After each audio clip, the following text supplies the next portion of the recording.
right. I am so happy today to have Linda Lederman with me here from the Balaboosta Secret site.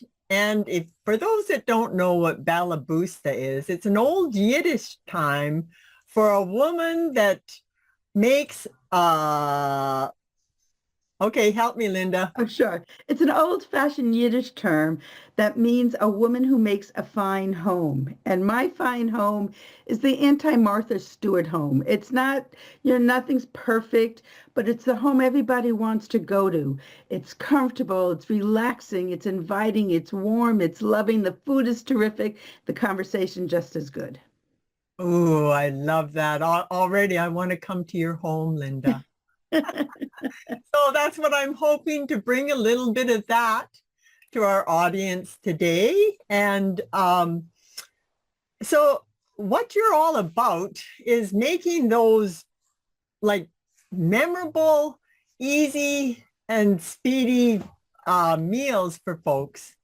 And that you can get those meals done, share them with your family, bring it to the family table, bring your family there so that you can enjoy your meal and the conversations that come with them. And I think that is a very important part for nowadays when families are, I mean, so many of them don't even sit down at the family table. It's really true. And the studies show if you have kids, and that could be, toddlers all the way to grown-up kids, everybody does better when you have a sit-down family meal. If they're school-age kids, they do better in school. They have better communication skills. They have better social skills. They're less likely to abuse illegal substances. I mean, and those are technical reasons, but the bottom reason is you want to get to know your family and you want your family to get to know you in a realistic setting. It's too often during the day we're either wearing our professional hat or we're wearing I'm a good student hat or what I'm a volunteer hat. And so you have to play those parts to some extent during the day, but you need to let your true self show.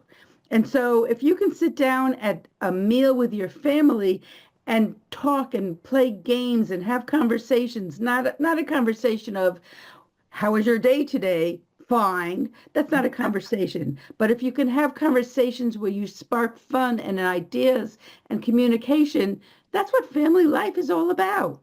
Yeah, that communication. I love that where you said getting to know your kids and then getting to know you, really, because uh, if you're not spending quality time with them, I mean, you're going to miss a lot. And each child is very unique. And as we are too, and what better opportunity when you're sitting down and like we use meals all the time, like for celebrations and stuff like that, but make that like a daily occasion. I like to say I teach people how to make ordinary meals extraordinary because it doesn't take a whole lot. You just need to know the tips and the tricks and the little ins and outs, and it doesn't have to take time. You can get a phenomenal meal on the table in under 30 minutes and get to the table relaxed and excited to be with your family instead of frustrated that you didn't know what to cook, you burnt it when you cooked it, and now everybody doesn't want to eat it. Oh, yes, we want to stay away from that scenario for sure. And that, so getting to that, we're taking away. So how do you make it if say someone,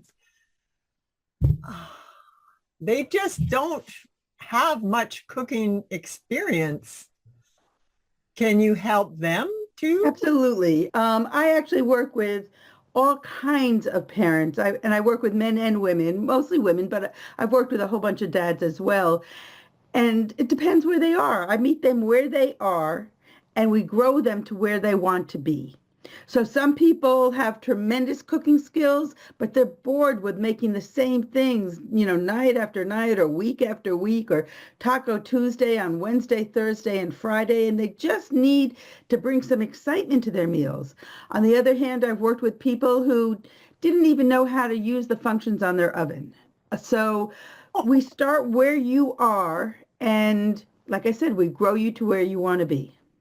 All right. All right. So where would be a really good starting point for launching someone into creating these more exciting meals that are quick and easy? Sure. I think this one of the secrets of being confident in the kitchen is to know what you have, know Mm. what you need, and know how to use it all.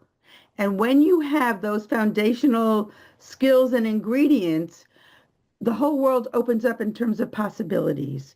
So I start with asking people to give me a pantry inventory, a refrigerator inventory, a freezer inventory, and let's see what you know how to do with what you have.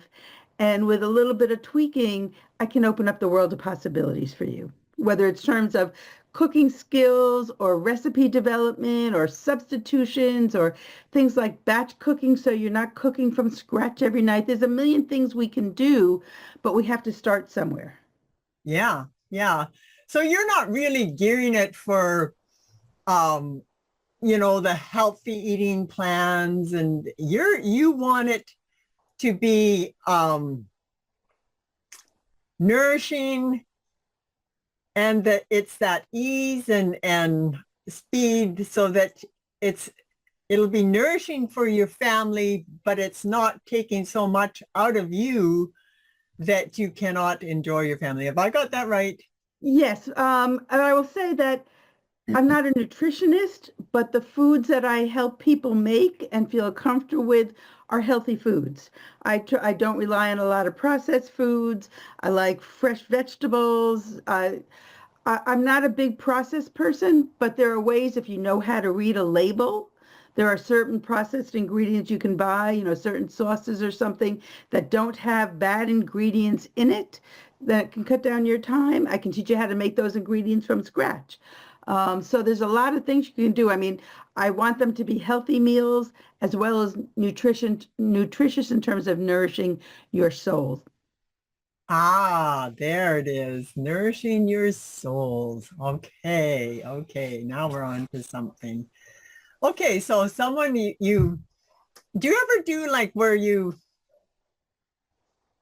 if someone has really got into like a real funk with all this convenient foods, and like their pantries really don't even really have real food in them, Hmm. and taking them, like, kind of cleaning that stuff out and then starting more from scratch? Do you ever? I can certainly do that, and some of that depends on people's budgets. you Okay. know.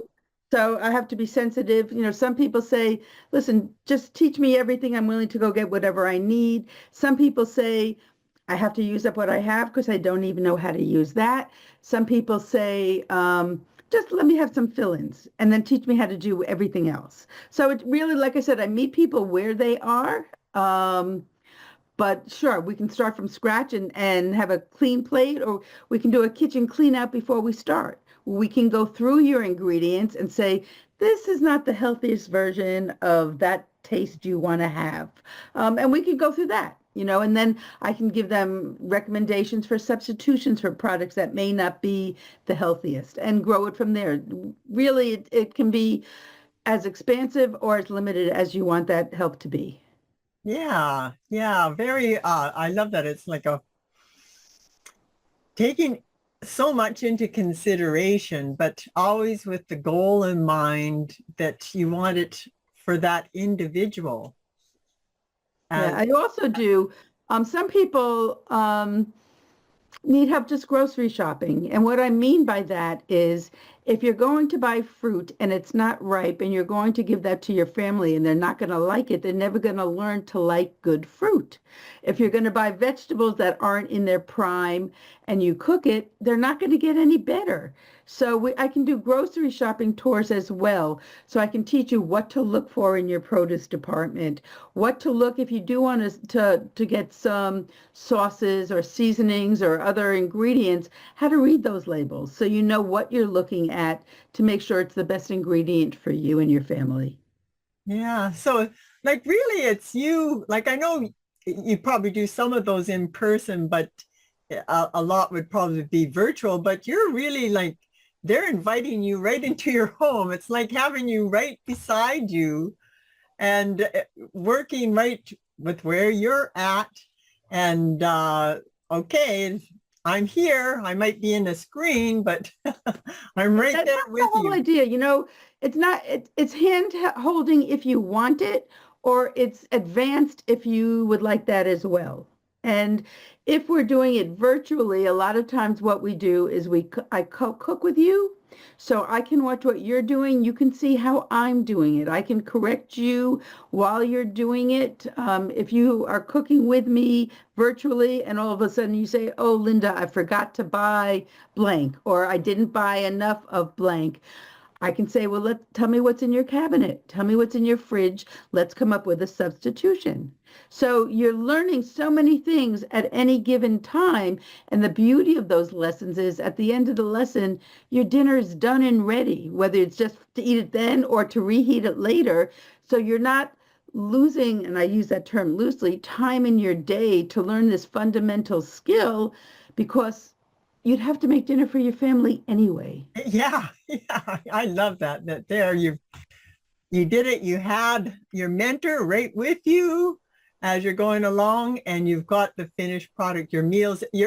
And I know for myself, I learn so much better when I'm doing it hands on and right there, doing it right at the moment, not watching a video or something and then going to try to recreate it. And It's very hard. And a lot of times, people buy all kinds of programs and then they never get to do it. Or they maybe watch some of it. And by the time they get to do it, they forgot what they watched. So I'm in the moment with you, and so it gets done and you learn. And once you do it, you know how to do it again. And usually I work with people over a period of time. So your skills get better over time, and you can say, oh, Linda, how did we dice that onion? And we'll do it again, and after a while, it becomes part of your routine. Just like any other skill you have to learn, you have to practice. yeah, yeah.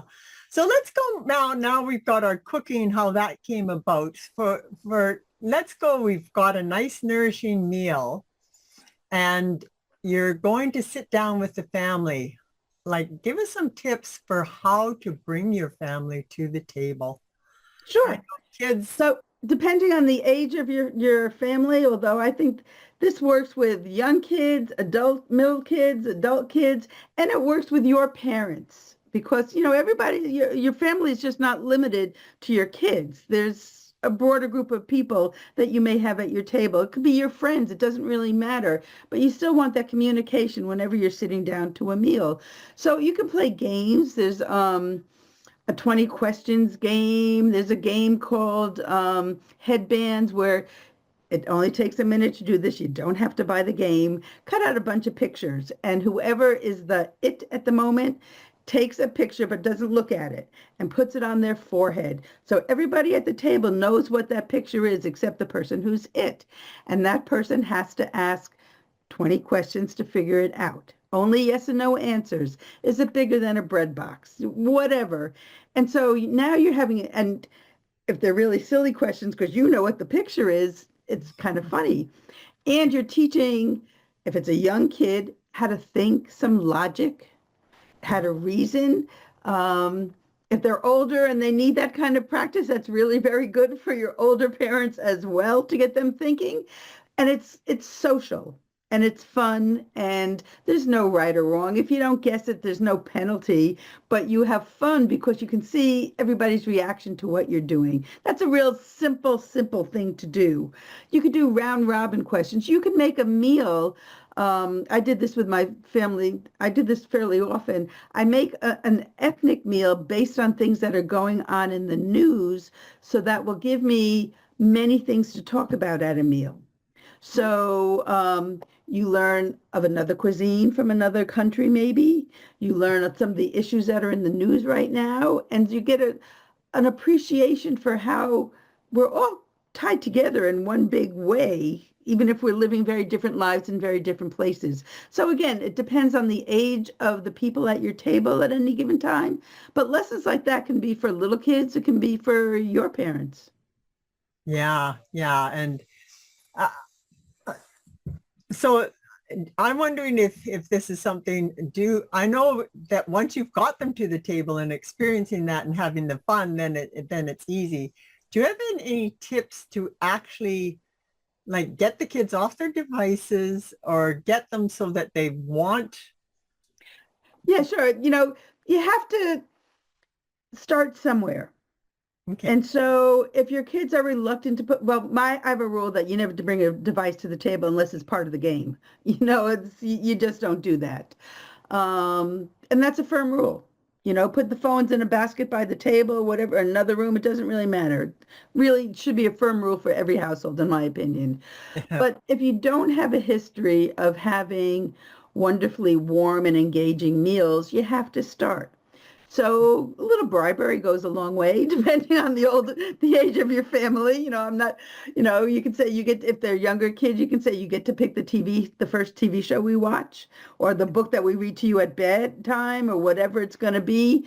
But you have to do the work to make that meal enjoyable. And I Yeah. guarantee you, once they have a fun meal that's very different than them sitting there twiddling their thumbs and feeding the dog because they don't like your food, once they have those good meals, they're going to want to come to the table. And to this day, and my daughter's in college, my son's in grad school, when we have dinner, 9 times out of 10, they'll still say to me, "What are we playing tonight?"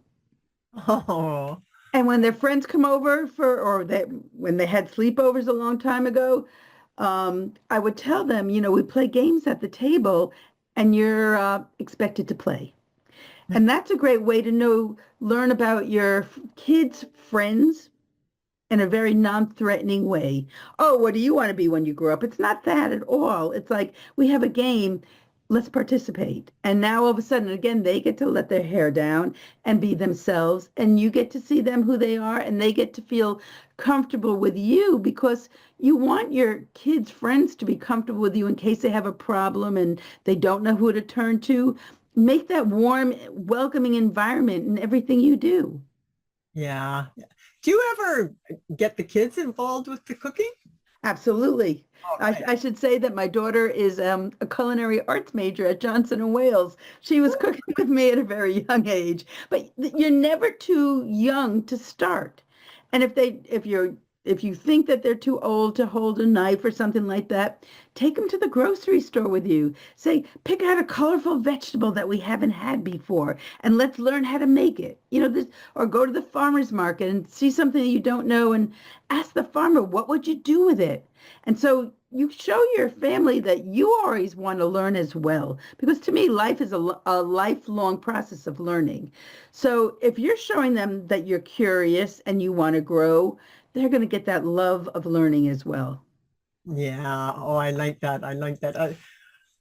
I'm getting such warm vibes from you, Linda. I'm just like, and, and, and as you say, it doesn't have to be, you can do this virtually.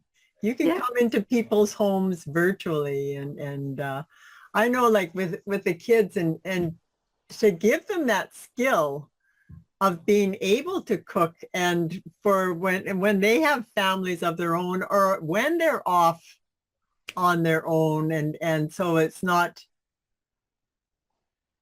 reaching for convenience food and like knowing that this meals and the nourishment, it's a very important part of life. I mean, Absolutely.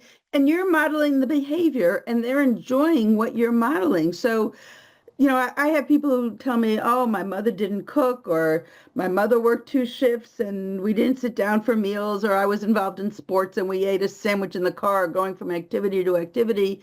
It doesn't mean you can't start making your meals and growing your family the way you want to grow it. It's you may not have the background, but you're never too old to learn.